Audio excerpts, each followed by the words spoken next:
Olá, eu me chamo Camila Dantas, sou do Programa Estadual de IST/AIDS e Hepatites Virais e vou mostrar para vocês como a gente faz as tabulações para poder fazer o cálculo desse indicador, que é referente ao número de municípios que notificaram pelo menos um caso suspeito ou confirmado de hepatite viral B ou C. No caso, a gente vai fazer para o primeiro trimestre mesmo de 2017. Para a gente poder conseguir verificar todos os casos que são suspeitos para hepatite B ou C, né, e também os que são confirmados, a gente vai fazer algumas tabulações e realizar alguns somatórios dessas tabulações. Por quê? Porque alguns casos eles entram com a suspeita de B e C e pode ser confirmado para tal ou então ser descartado, mas alguns casos também eles entram com outro tipo de suspeita, podendo ser suspeito para A, podendo ser suspeito então para uma hepatite não especificada e ser confirmado para hepatite B e C. Então, a gente vai ter que fazer um resgate de todos esses casos por meio dessas tabulações. Será um total de 6 tabulações, né? E ao final a gente soma os resultados dessas tabulações referente ao período que a gente quer calcular. No caso, o primeiro trimestre.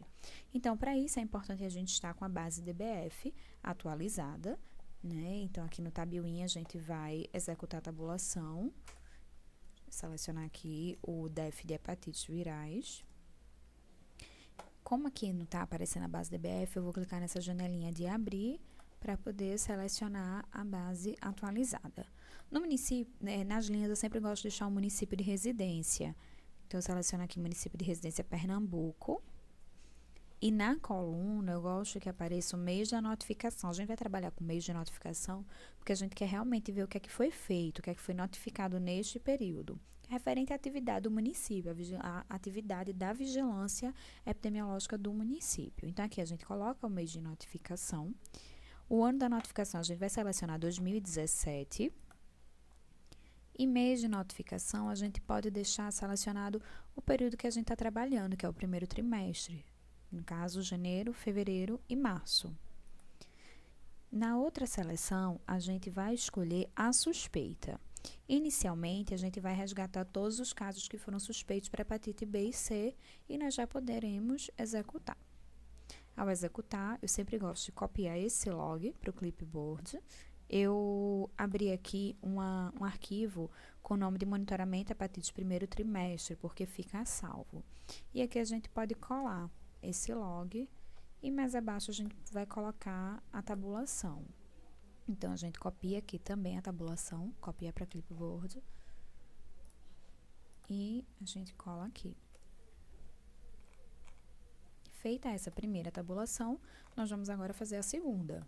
A segunda, nós iremos resgatar os casos que foram suspeitos, não mais para hepatite B e C, mas com as outras formas de entrada, no caso que foi suspeito para A, suspeito para não especificado. Eu deixo marcado e ignorado em branco mesmo, só por desencargo de consciência, mas a gente não tem esse tipo de entrada. Então, nós selecionamos todas as outras que não seja B e C, e aqui a gente vai escolher o marcador HBsAg.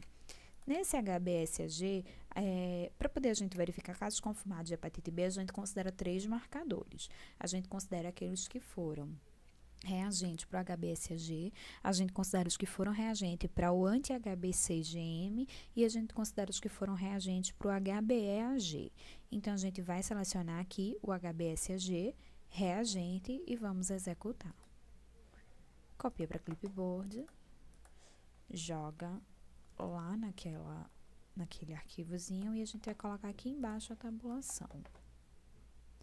Copia essa tabulação e cola. Se a gente perceber, na primeira tabulação de suspeito apareceu até março, né? Janeiro, fevereiro e março. Nessa outra só apareceu janeiro e fevereiro. Mas depois a gente vai organizar para poder fazer o somatório bem direitinho. Então, vamos proceder agora com a outra tabulação. Nesse caso, a gente vai escolher todas as opções que não seja reagente do HBsAg e vamos incluir o HBeAg reagente, ainda nesse resgate de caso confirmado.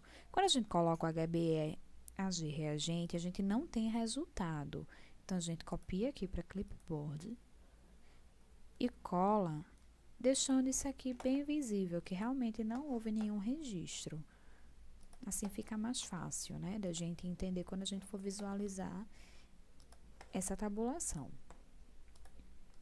E agora a opção, a gente seleciona tudo, com exceção do reagente, e a gente vai escolher agora o anti-HBS IgM. O anti-HBC IgM, perdão. Então, anti-HBC IgM, coloquei para lá e selecionei ele reagente. Lembrando que o HBsAg, ele vai estar tudo menos o reagente. O HBeAg vai também conter tudo menos os reagentes. Já o anti-HBC IgM, ele vai ter os reagentes. Então, a gente executa aqui. Normalmente é um volume muito menor, mesmo quando a gente não seleciona a suspeita de B, quando a gente seleciona a suspeita de B e C. Então, nesse caso, como a gente selecionou todos os outros tipos de suspeita, ele deu que não houve nenhum registro. E a gente coloca aqui essa informação e deixa marcado. Pronto. Nós fizemos todas as tabulações de casos de hepatite B confirmado, que não seja pela suspeita de hepatite B. Agora, a gente vai fazer os de hepatite C confirmado, que não seja pela suspeita de B e C, né? Pelas todas as outras. Seguindo ainda o mesmo roteiro. A gente deixa tudo selecionado, menos o reagente, e agora a gente vai incluir o anti-HCV. O anti-HCV é um marcador da hepatite C, e a gente vai deixar ele como reagente. A gente executa aqui, copia para clipboard, cola, e vamos colocar aqui pertinho do outro, né, o resultado. Vamos pegar lá o resultado da tabulação e vamos colar a... Nossa, coloquei no lugar ruim. Aqui.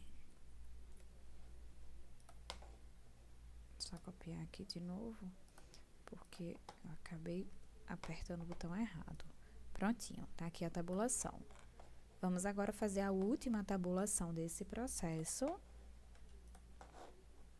selecionando agora o outro tipo de marcador. Então, a gente deixa tudo marcado, menos o reagente, e agora a gente vai escolher o HCV-RNA, que é a carga viral para hepatite C, que a gente utiliza. A gente também pode utilizar esse como marcador de que confirma o caso de hepatite C. Então, a gente coloca o HCV-RNA pela sorologia, o reagente.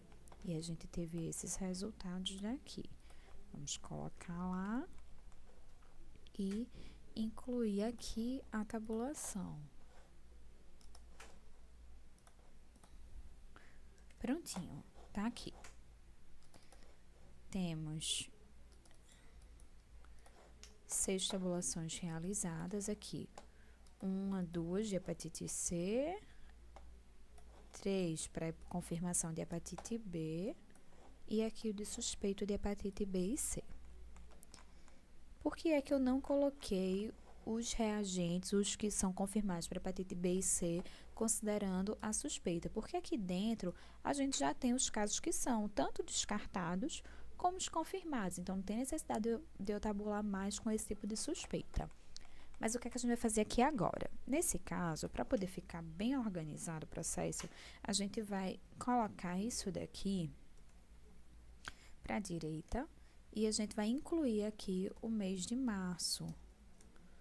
O mês de março ele vai estar zerado mesmo, né? Porque a gente não tem caso, mas só para na hora que a gente for aplicar a fórmula, a gente conseguir automatizar o processo.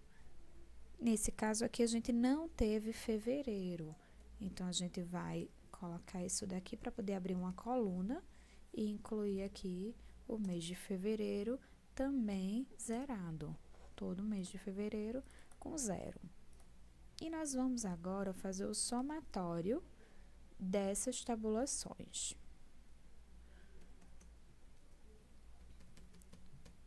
Vou colocar aqui ao lado o município. Aqui é interessante a gente colocar aqui e eu vou somar, no caso, o resultado da primeira tabulação do mês de janeiro com o resultado da segunda tabulação também no mês de janeiro, com a terceira e com essa última daqui que teve resultado também no mês de janeiro. Quando eu expando essa fórmula, ele já coloca todos para baixo e aqui também. Então, eu já posso deixar isso aqui tudo prontinho. Pronto, tá aqui o resultado. Eu vou até escrever aqui, que esse daqui é o número de casos de hepatite, caso B e ou C, notificados no primeiro trimestre. Pronto. Porque a gente sabe que isso daqui é referente ao somatório. Fica bem organizadinho. O que é que a gente vai fazer agora? O que a gente precisa é levar o total, esse total final daqui, que foi o somatório das 3 tabulações. E aí, esse total a gente vai levar lá para a planilha de monitoramento, para o nosso painel. Nesse painel, a gente vai fazer o preenchimento com a fórmula do PROC-V, porque ela vai levar o valor exato e não vai nos deixar falhar, não vai deixar a gente errar com esse preenchimento. Então, eu vou selecionar aqui qual é o valor que eu estou procurando lá da outra planilha. Coloco essa outra planilha como matriz. Seleciono aqui. Dessa matriz, eu vou querer levar, no caso, essa é a primeira, essa é a segunda, essa é a terceira, essa é a quarta e essa é a quinta coluna. Eu quero levar o resultado da quinta coluna. Então, coloco ponto e vírgula 5, ponto e vírgula falso, porque leva o valor exato. Aqui. E aqui a gente expande essa fórmula, no caso, para todas as outras e vamos ver se teve alguma que não levou o valor exato, porque normalmente tem alguns municípios que ficam escritos de forma diferente. Por exemplo, Ilha de Itamaracá. Eu vou copiar esse nome de Ilha de Itamaracá daqui e vou levar lá para o meu painel, substituindo, porque aqui provavelmente está o mesmo código, mas tinha escrito Itamaracá, tá vendo? E ele não consegue levar o resultado.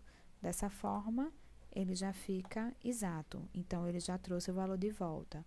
Lagoa de Itaenga e Quixaba é o mesmo problema, mas a gente faz assim, a gente leva daqui, a gente copia dessa, leva para cá, Lagoa de Itaenga. O que é que tem de diferente aqui? Que lá é Lagoa de Itaenga e aqui no Cinel aparece como Lagoa de Itaenga. Então, essas diferençazinhas acontecem. E ele já conseguiu preencher. E o próximo que dá problema é o Quixaba, né? Que aqui aparece como Quixaba. E lá na outra planilha ele aparece como Quixabá, com acento agudo no último A. E a gente substitui também e ele já consegue resgatar o valor. Aqui, já trouxe de volta. Nesse caso, como e município ignorado também, que fica escrito errado, no Cinel ele aparece apenas como município ignorado. E aqui ele aparece como município ignorado PE. Então, aqui está. Pronto, tudo preenchido. Então, para o primeiro trimestre, esperava-se, né, que o estado, no caso, todos os municípios, a gente tivesse, no caso, 30 ou mais municípios, né, em todo o estado, notificando pelo menos um caso suspeito confirmado de hepatite viral. E aí, nesse primeiro trimestre, nós tivemos 46 municípios. A gente precisa melhorar, sim. No caso, a gente tem 185 municípios no estado e apenas 46, mas está dentro da meta que a gente pactuou, né? Então, tá aqui o resultado. O que pode facilitar para as outras tabulações é a gente salvar essa tabulação. Por exemplo, vamos voltar para a primeira tabulação. Na primeira tabulação, a gente tinha apenas os casos suspeitos de hepatite B e C. Como é que isso poderia ser feito? Acho que a gente aqui pode tirar o mês, né? Deixa aparecer aqui todos os meses que tiverem, depois a gente exclui. E a gente executa. Nessa execução, ele aparece aqui, ó. Janeiro, fevereiro, março, abril, maio, que é o que tem dentro desse DBF que havia sido exportado. Mas a gente pode salvar essa tabela. E a gente pode salvar aqui como suspeito de B e C. B ou C, a tabulação. A gente salva, vou deixar aqui isso que eu já tinha. Então, quando eu fechar o Tabuin, quando for no outro mês, eu posso executar essa tabulação. Só eu abrir tabela, vou escolher aqui os suspeitos de B e C, vou abrir e ele vai executar essa tabulação. Se eu achar que o valor não foi atualizado, eu posso restaurar a consulta e executar de novo. E ele vai atualizar esses valores com a base exportada que você vai ter atualizado. Simples assim, eu posso salvar as tabulações para cada uma delas. E assim o meu trabalho ele vai ficar muito mais prático, já que são 6 tabulações. E isso desprende algum tempo. Pronto, é só isso. Qualquer dúvida, é só entrar em contato com a gente que a gente pode dar outros esclarecimentos, né? Para poder facilitar o processo do monitoramento.